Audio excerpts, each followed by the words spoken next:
నమో శ్రీనివాసాయ నమః. నమో వెంకటేశాయ నమః. అందరికీ నమస్కారం అండి. ప్రతిరోజు రాశి ఫలితాలు తెలుసుకోవడానికి ఇంకా మన ఛానల్ సబ్స్క్రైబ్ చేసుకోకపోతే ప్లీజ్ సబ్స్క్రైబ్ చేసుకోండి. లైక్ చేసి మీ పూర్తి సపోర్టు మన శ్రీ శ్రీనివాస ఛానల్కి ఇవ్వండి.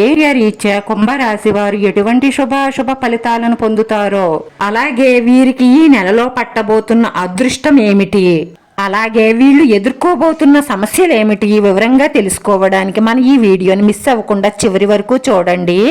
రాశివారు నాయకత్వపు లక్షణాలను కలిగి ఉంటారు. ఏ రంగంలోనైనా సరే వీరు నాయకులుగానే ఉంటారు. ఎలాంటి సమస్యనైనా సరే ముందడుగు వేసి దాన్ని పరిష్కరిస్తారు. అలాంటి ఆలోచనలు ఈ రాశి వారిలో ఎక్కువగా ఉంటాయి. ఎవరితోనైనా సరే త్వరగా కలిసిపోతారు. ఎక్కువ ఆత్మాభిమానం కలిగి ఉంటారు. ఎంతటి ఉన్నత స్థానానికి వెళ్ళినా సరే ఇంకా పురోగతి సాధించాలని శ్రమిస్తూనే ఉంటారు. అభివృద్ధి సాధించాలి అన్న తపన సుఖ జీవితాన్ని దూరం చేస్తుంది. రాజకీయ రంగాలలో ప్రారంభంలోనే ఉన్నత స్థానానికి చేరుకుంటారు. ఈ రాశి వారికి తలనొప్పి, కీళ్ల నొప్పులు ఎక్కువగా ఉంటాయి. వీరి ఆత్మాభిమానాన్ని ఎవరైనా దెబ్బతీస్తే అసలు తట్టుకోలేరు. ఏ విషయంలోనైనా సరే వాళ్లే నిర్ణయం తీసుకోవాలని కోరుకుంటారు.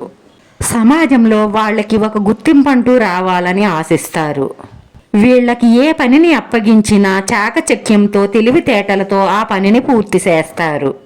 వీరికి లౌక్యం ఉంటుంది. ఏ సందర్భంలో ఎవరితో ఎలా మాట్లాడాలో బాగా తెలుస్తుంది. రాశి వారికి అందరికంటే గొప్పగా జీవించాలన్న కుతూహలం ఎక్కువగా ఉంటుంది. ఈ రాశివారు ఎప్పుడూ కూడా ఓటమిని అంగీకరించరు. అలాగే ఏ విషయంలోనైనా సరే నిరాశ చెందరు. ఎప్పుడు విజయపదంలో ఉండడానికే ఇష్టపడుతూ ఉంటారు. వీరికి కోపం కూడా అధికంగా ఉంటుంది. ఆ కోపం, ఆవేశం వల్ల కొంత నష్టపోయే అవకాశాలు కనిపిస్తున్నాయి. దీని వలన అనేక సిక్కులను కొని తెచ్చుకుంటారు ఈ రాశివారు. తన కోపమే తన శత్రువు అన్న సామెత వీరికి సరిగ్గా సరిపోతుంది. వీరికి శారీరక బలంతో పాటు మనోబలం కూడా ఎక్కువగా ఉంటుంది. దాంతోపాటు కోపం కూడా చాలా ఎక్కువగా ఉంటుంది. ఈ రాశి వారికి మోసం చేసే గుణమున్నవారంటే అసలు పడదు. వీరిలో ఉన్న వీక్నెస్ ఏమిటి అంటే అప్పుడే పరిచయమైన కొత్త వారినైనా సరే త్వరగా నమ్మేస్తారు. ఎవరైనా కష్టాల్లో ఉన్నారు అంటే వారిని ఆదుకునే ప్రయత్నమే చేస్తారు. దీన్ని అదునుగా చేసుకుని కొంతమంది వీరిని మోసం చేస్తారని కూడా చెప్పుకోవచ్చు. ఆస్తి అంతస్తులకు అంతగా విలువనివ్వరు, కానీ పేరు ప్రతిష్టల కోసం పాకులాడతారు. ఈ నెలలో ఈ రాశివారు ఒకేసారి 4 శుభవార్తలను వినే అవకాశాలు ఎక్కువగా గోచరిస్తున్నాయి. అలాగే ఈ రాశి వారిలో ఉన్న కొందరికి ప్రాణగండం కూడా ఉంది ఈ నెలలో. ఆ ప్రాణగండం నుంచి తప్పించుకుంటే మాత్రం వీరి జీవితం అంతా కూడా చాలా సాఫీగా, సంతోషంగా సాగిపోయే రోజులే కనిపిస్తున్నాయి. ఉన్నత పదవులను పెంచుకునే ఆస్కారం ఎక్కువగా కనిపిస్తుంది. ఈ పై అధికారుల ప్రశంసలు లభిస్తాయి. అలాగే మీకు ఉద్యోగంలో ప్రమోషన్లు వచ్చే అవకాశాలు ఎక్కువగా గోచరిస్తున్నాయి. వీరికి మొదటి శుభవార్త ఏమిటి అంటే వృత్తిలో ప్రమోషన్ అందుకునే అవకాశాలు ఉన్నాయి. అలాగే ఈ సమయంలో పెండింగ్ లో ఉన్న పనులన్నీ కూడా పూర్తి చేయడం వల్ల మీరు హైలైట్గా నిలుస్తారు. అలాగే మీరు ఉద్యోగం మార్చుకోవాలని బదిలీ గురించి ఆలోచిస్తున్నట్లయితే మాత్రం ఇది మీకు చక్కటి సమయమనే చెప్పవచ్చు. మీకు రెండో శుభవార్త ఏమిటి అంటే ఈ మాసంలో మీకు ఆర్థికంగా చాలా ఎదుగుదల ఉంటుంది. అన్నిటిలోనూ ఆర్థిక లాభాలు చూస్తారు. 2-3 విధాలుగా ఆదాయం పెంచుకునే మార్గాలు మీకు కనిపిస్తాయి. వాటిని సద్వినియోగపరుచుకోవడం వల్ల మీ ఆదాయం బాగా పెరుగుతుంది. మీరు ఎందులోనైనా పెట్టుబడి పెట్టాలి అనుకుంటే ఇది చక్కటి సమయంగా భావించవచ్చు. ఇక మూడవ శుభవార్త, సంతాన సమస్యలతో బాధపడుతున్న వారికి మంచి శుభవార్త వినే అవకాశాలు కనిపిస్తున్నాయి. అలాగే మీ సంతానం పట్ల చాలా సంతోషకరమైన వార్తలు వింటారు. మీ పిల్లల్ని చూసి మీరు గర్వపడేలా మీ పిల్లలు ఎదుగుదల ఉంటుంది. మీ సంతానం వల్ల మీ పేరు ప్రతిష్టలు పెరిగే అవకాశాలు ఎక్కువగా గోచరిస్తున్నాయి.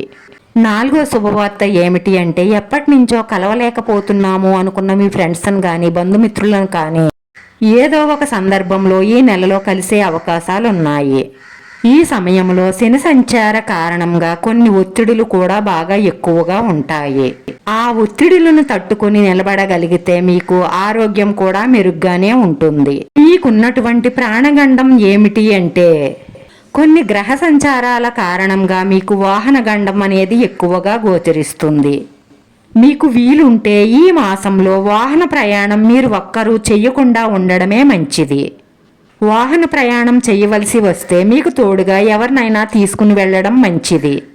ప్రయాణాల నిమిత్తం చాలా జాగ్రత్తగా ఉండవలసిన అవసరం ఎంతైనా ఉంటుంది. మన గ్రహస్థితి బాగోలేనప్పుడు కొన్ని జాగ్రత్తలు తీసుకోవడం వల్ల ఆ గండం నుంచి బయటపడతాము. అలాగే మనకి ఇష్టమైన దైవారాధన చేయడం వల్ల కూడా కొన్ని గండాల నుంచి మనం బయటపడతాము. తప్పనిసరిగా సొంత వాహన ప్రయాణం చేయవలసి వస్తే మాత్రం మీ ఇష్ట దైవాన్ని మీ తోడుగా తీసుకుని వెళ్ళండి. అప్పుడు మీకు ఏ ప్రమాదం జరగదు. ఈ మాసం నుంచి కూడా ఈ రాశి వారికి ఎక్కువ శుభ ఫలితాలే కలుగుతాయి. భగవంతుడి మీద భారం పెట్టి మీరు జాగ్రత్తగా ఉండడం వల్ల మీకొచ్చే గండాల నుంచి మీకొచ్చే కష్టాల నుంచి తప్పించుకోగలుగుతారు. వీడియో నచ్చితే లైక్ చేయండి. మీ లైక్ మాకు ఎంతో విలువైంది. మీరు లైక్ చేయడం వల్ల ఈ వీడియో కొంతమందికి చేరుతుంది. మన శ్రీ శ్రీనివాస ఛానల్ని ఆదరించండి. అందరికీ ధన్యవాదాలండి. నమో వెంకటేశాయ నమః.